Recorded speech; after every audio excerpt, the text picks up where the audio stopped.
সূর্যগ্রহণ এবং চন্দ্রগ্রহণকে ঘিরে আমাদের সমাজে নানান কুসংস্কারাচ্ছন্ন বিশ্বাস এবং ভুল ধারণা বিরাজমান আছে। যেমন অনেকেই মনে করেন যে গর্ভবতী মায়েদের জন্য সূর্যগ্রহণ কিংবা চন্দ্রগ্রহণের সময় কোনো কিছু কাটাকাটি করা উচিত নয়।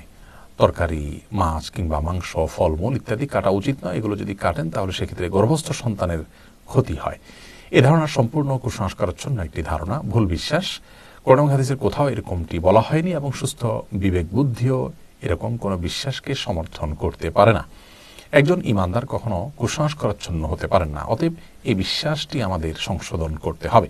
সূর্যগ্রহণের সময় অন্য স্বাভাবিক যে কোনো কাজ আমরা করতে পারি, কাটাকাটি ইত্যাদি এগুলো করতে পারি, মা বোনরাও করতে পারেন, গর্ভবতী মায়েরাও করতে পারেন, কোনো অসুবিধা নেই। সূর্য কিংবা চন্দ্রগ্রহণের সময় নবী করিম সাল্লাল্লাহু আলাইহি সাল্লামের মৌলিক নির্দেশনা হলো সূর্য এবং চন্দ্রগ্রহণের সালাতের আয়োজন করতে হবে মসজিদে। সেই সালাতে আমরা শামিল হব, আদায় করব। আর এছাড়া নবী রাসূলুল্লাহ সাল্লাল্লাহু আলাইহি ওয়াসাল্লাম যে নির্দেশনা বুখারী মুসলিম হাদিসে আমরা পাই তা হলো এই সময় দান করা, সাদকা করার কথা বলা হয়েছে, দোয়া করার কথা বলা হয়েছে, তাকবীর দেওয়া, আল্লাহু আকবার বলতে থাকা বা আল্লাহু আকবার ধ্বনি দেওয়া, আল্লাহু আকবার বলে ওঠা, এই নির্দেশনা নবী সাল্লাল্লাহু আলাইহি ওয়াসাল্লাম দিয়েছেন। তাহলে আল্লাহু আকবার দিবেন মায়েরা, সাদকা করবেন, আল্লাহর কাছে দোয়া করবেন।